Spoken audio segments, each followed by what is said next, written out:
with the 365.25-day solar year. Sothis was their way of resynchronizing. This is kind of an important thing if you're looking for your calendar to tell you when to get out of your house because the Nile is going to flood it. Well, conveniently for Nut, who you'll recall is still pregnant, Sothis belonged to no month and no year. Now Nut could give birth without violating Ra's curse. And a good thing too, because Osiris hadn't been the only thing she was baking in that oven. Nut bore quintuplets, one on each day of Sothis, Osiris first. 5 days of labor. Nut must have been a goddess.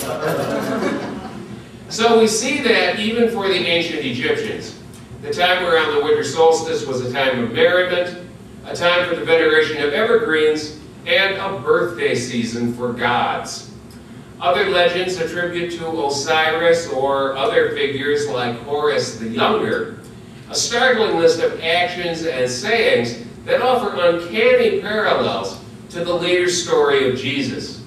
And the details are all in my book, but there's one more item from the ancient world that I can't overlook. No ancient god-man gave Christianity more competition than the sun demigod Mithras. Mithras is shown here in his favorite activity, slaughtering a bull. Mithraism's popularity peaked in the 3rd century CE. In 274, the Emperor Aurelian proclaimed the birth of Mithras an official holiday. Its date? December. This date, which echoed earlier and the Roman Saturnalia, would later tempt Christianity too to take it up as the date of a major festival again. Who was this Mithras? What was he like? Believers said Mithras was born of a virgin. During his infancy, it was said shepherds and traveling wise men paid him homage. Mithraists, who unfortunately didn't paint many pictures of him, observed this event on January 6th, which of course we know as Epiphany, commemorating the visit of the wise men to the baby Jesus. And in the Eastern Christian tradition, January 6th is the observed date of Christmas itself. It was said that after he grew to adulthood, Mithras healed the sick, made the blind see and the lame walk, cast out devils, and raised the dead. Does any of this sound familiar? Mithraism powerfully influenced early Christianity.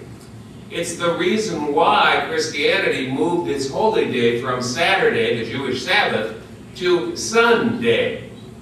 Even the notion of celebrating the birth of Jesus reflected pressure from Mithraism. Early Christians didn't observe birthdays. Primitive Christianity was a church of people who largely converted in adulthood. The early church observed the dates that people died as Christians when they presumably entered heaven.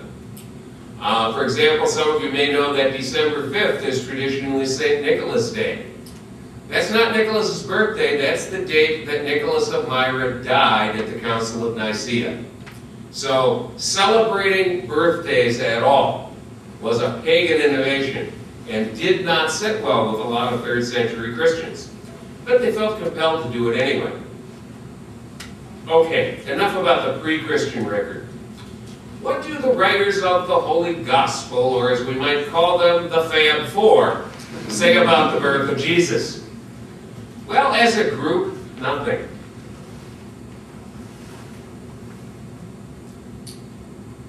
Let's get to the right slide. Okay. Mark and John say nothing at all about Jesus' birth and early life, so they're out of here. Only Matthew and Luke mention the Nativity. And Matthew and Luke contradict each other on almost every detail. The popular image of shepherds and wise men worshiping the babe side by side.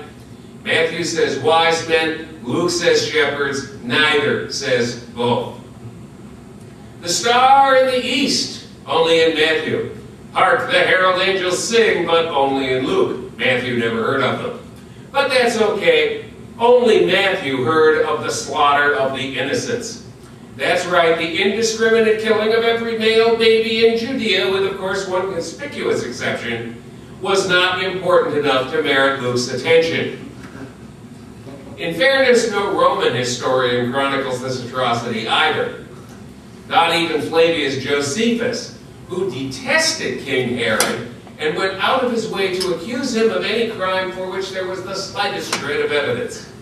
Had Herod ever slaughtered those innocents, Josephus would have written it down. There was no slaughter of the innocents. Matthew says Joseph and Mary lived in Bethlehem and moved to Nazareth after the flight to Egypt. Luke says Joseph and Mary lived in Nazareth all alone. Luke has Jesus born in Bethlehem only because Joseph and Mary traveled there to enroll in the census. Yet Roman records mention no such census. In fact, Roman history records no census ever in which each man was required to return to the city where his ancestral line originated. I mean, think about it. You'd have to close the Roman Empire for like a month. That's not how the Romans did things. One error for which neither Matthew nor Luke can be blamed is the notion that Jesus was born on December 25th. As we've seen, that date was already venerated in pagan tradition. Scripture never mentions a date for the Nativity at all, although there's modest evidence in the text that would argue for a birth in spring, not in winter. Luke mentions those shepherds with their flocks by night. Well, even in Judea, it was seldom that warm in December. Historians tell us the flocks were probably supervised by night, only in spring when the ewes were bearing their young.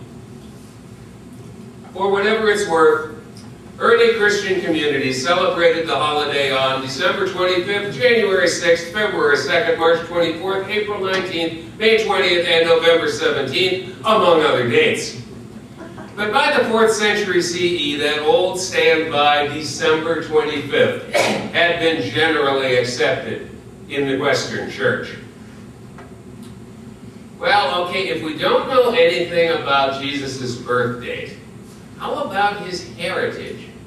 Well, here Matthew and Luke actually start out promisingly enough. Both evangelists helpfully provide a genealogy that purports to list Jesus' ancestors, through Joseph, back to King David. But from that point forward, the chroniclers of Christ's infancy continue their inestimable litany of error. Between David and Jesus, Matthew counts 28 generations. Luke counts 41. Matthew and Luke disagree on the name of Joseph's father.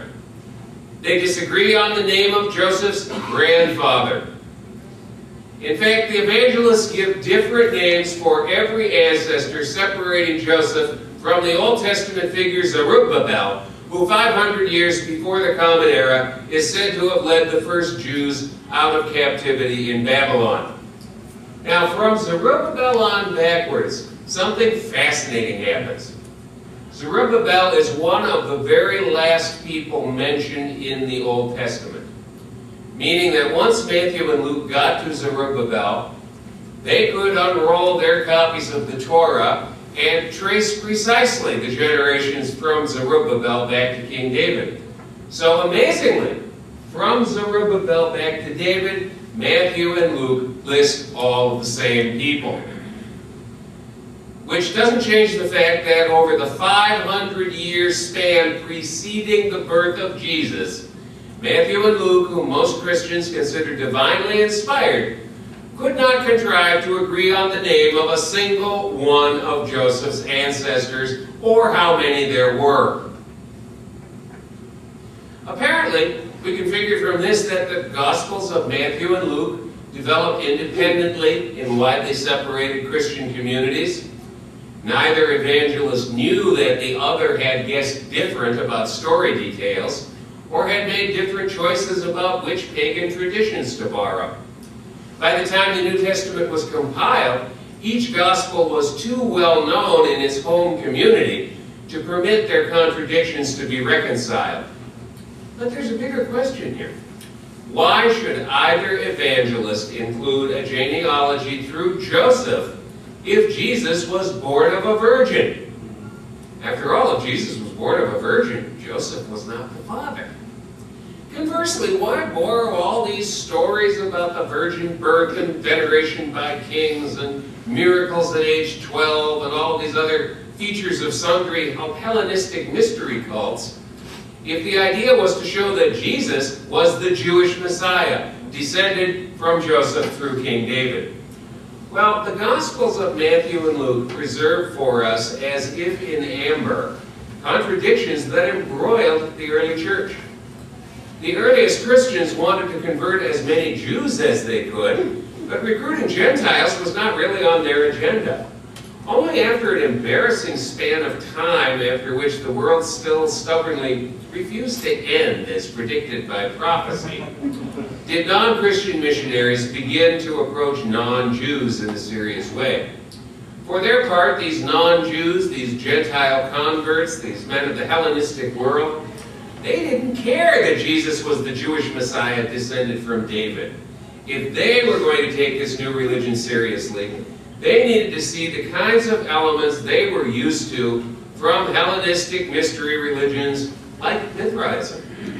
They needed a hero demigod, born of a virgin, worshipped by strangers in the crib, quick to work miracles, and fated ultimately to die and rise again.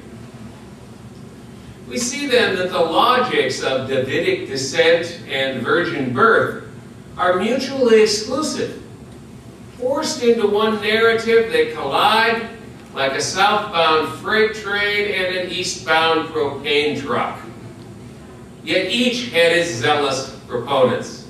And you do not want to know how many eastbound propane trucks I had to go through to get that picture.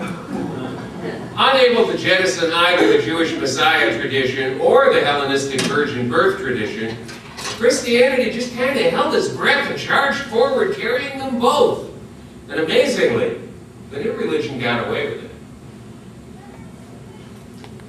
Well, there's a lot more incriminating evidence on both the sacred and secular sides of Christmas's history. There isn't time today to explore it all, but I'd be remiss if I didn't touch on what many consider the book's high point, or its low point, depending. At the end of a long chapter covering all the available research by child psychologists into the myth of Santa, and you'd be surprised how little of that there is, I gave a list of the top 10 reasons why the Santa myth is unhealthy for child development. Reasons why religious or atheist parents would be best advised to brick up their chimneys and give the jolly old elf a hearty ho-ho heave-ho. I only have time to summarize 6 of them tonight. So here's number 1. To perpetuate the Santa Claus myth, parents must lie to their children. There's just no candy coating this one. Research has shown conclusively that young children don't understand Santa as a metaphor or the spirit of giving or a sharing of fantasy. It's also been demonstrated that children relate to Santa Claus as they do to actually existing persons, not as they do to characters from TV, books, or fairy tales. As far as young children are concerned, young kids know that Luke Skywalker is make-believe, they know that Harry Potter is like make-believe, they're sure Santa's not make-believe. So if parents don't believe that a jolly elf physically exists at the North Pole, who brings gifts to all the good little boys and girls all over the world on Christmas Eve, then when they encourage their children to believe in a literal Santa Claus, they are lying, period. Number 2, to buoy belief, adults stage elaborate deceptions, laying traps for the child's developing intellect. Now just ask yourself, what usually happens when a child asks why there are so many Santas at the mall? Or when the little tyke wonders why Santa wrapped a present in the same paper that Uncle Elmer and Aunt Edith used? Do parents congratulate the child on solving the puzzle and welcome him or